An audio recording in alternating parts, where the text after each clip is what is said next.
Boyu TV sektörel röportajlarımızın bugünkü konu Kerim Yılmaz. Rotogold Yönetim Kurulu Başkanlığı'nı yürütüyorsunuz. Biraz firmanızdan bize bahsedebilir misiniz? Merhabalar, ben Kerim Yılmaz, Rotogold firma sahibiyim.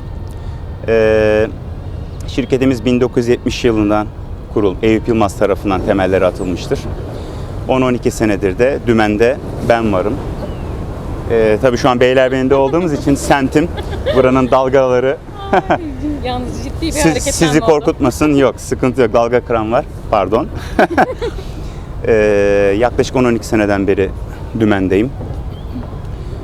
Firmamız 1970 yılından bu yana Bilezik, Alyans, zincir olarak hizmetini sürdürmekteydi. Yalnız 2002 yılından itibaren tam anlamıyla kararımızı ve vizyonumuzu bilezik yönünde ilerlettik. Nesilden nesile geçen bir yönetim şekli sürdürüyorsunuz. Aslında bu bir yerde de çok zordur mirası devralıp daha ileriye taşımak. Kesinlikle. Şu anda bilezik kategorisinde sadece hizmet veriyoruz. Ürün çeşitliliğinizden, modellerinizden bahsedebilir misiniz bize? Teknolojiyi ne kadar kullanıyorsunuz?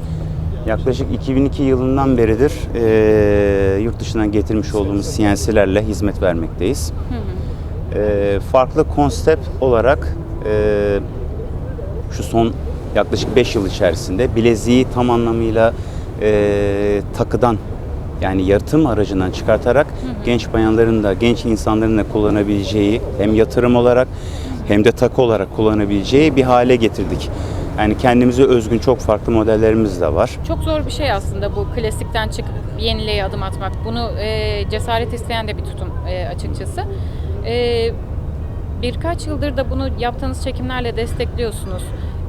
Hem beyaz yakalı olarak gruba nitelendirilecek çekimlerde yaptığınız kaftanlarla klasik, geleneksel Anadolu kültürünü de yansıttınız. Evet. Bu sene de retro tarzda bir çekim yaptınız. Peki amaçlarına uyuyor diyebilir miyiz şu an? Hedeflerinize ulaştığınızı söyleyebilir miyiz? Kesinlikle. 3 sene evvelki çekimlerimde kaftanlı bir Osmanlı kadınını yansıtarak geniş modellerimizle ön plana çıkmıştık. Bunları Anadolu kültürü olarak yansıtmıştık.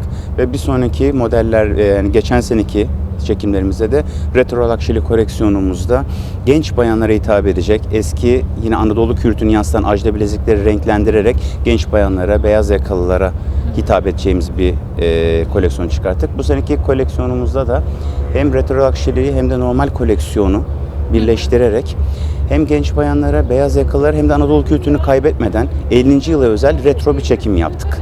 Bunu da Beykoz Kundura Fabrikası'na gerçekleştirdik. İyi olduğunu, muvaffak olacağımıza inanıyorum. Peki şu an kaç tane ürün çeşitliliği mevcut firmanızda?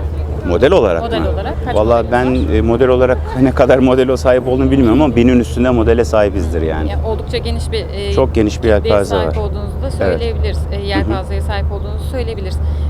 Peki her bütçeye ve her zevke uygun olduğunu da söyleyebilir miyiz? Malum altın fiyatları yükselişinden dolayı alım gücünde belli bir oranda düşüş yaşandı. Alım gücü, evet, maalesef alım gücüyle alakalı düşüş yaşandı ama biz Rotogold olarak her kitleye hitap edecek gösterişli ama hafif ürünleri de ön plana çıkartarak en azından satışımızı bir nebze de arttırmanın peşindeyiz.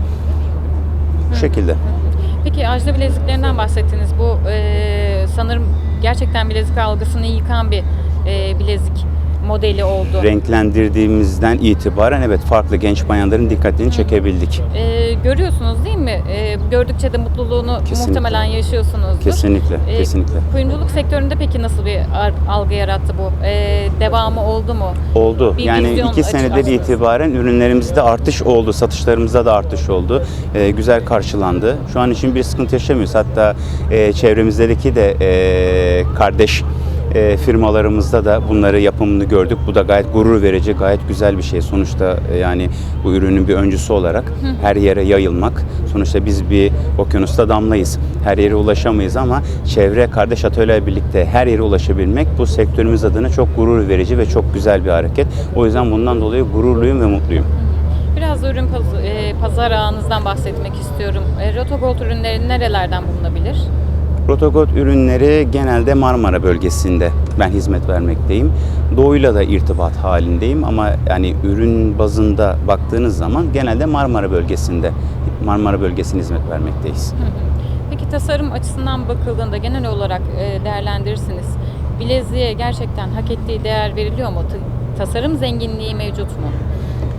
İnsanlarda, daha doğrusu bayanlarda şöyle, tabii ki bilezik yatırım aracı olduğu için her zaman ikinci, üçüncü planda kalıyor ama bizim amacımız zaten Rotogold olarak bunu yıkabilmek ve üst seviyelere çıkartabilmek. Yani sonuçta genç bayanların da pırlantalarıyla birlikte, tek taşla beraber veyahut da su yolları beraber de bileziklerini rahat bir şekilde kullanabilmeyi göstermek. Yani amacımız zaten bu. Artık yani bileziği tam anlamıyla yatırım aracından çıkararak bunu gerçekten takı olarak güzel bir şekilde, şık bir şekilde bir gece elbisesiyle, normal bir casual deri ceketiyle yani nasıl olursa olsun her şekilde kullanabilecek ürün yelpazemize sahip olduğumuzu insanlara göstermek istiyoruz. Ve 3 senedir de zaten bu çekimlere çok özen gösteriyorum ve güzel kitlelere ulaştığımı da eminim. Peki kimin bileğinde görmek isterdiniz bileziğinizi? Kimin bileğine görmek isterdim? Herkesin. Yani gönül ister ki buradan yurt dışından tutun herkesin, bütün ünlülerin bileğinde görmek isterim. Bununla tabii gurur duyuyorum. Eklemek istediğiniz herhangi bir şey var mıydı? Sizleri çok seviyorum. Çok teşekkür ederim. Sağ olun. Böyle bir röportajı bana vakit ayırdığınız için. Biz çok sağ olun. teşekkür ederiz. Çok mersi.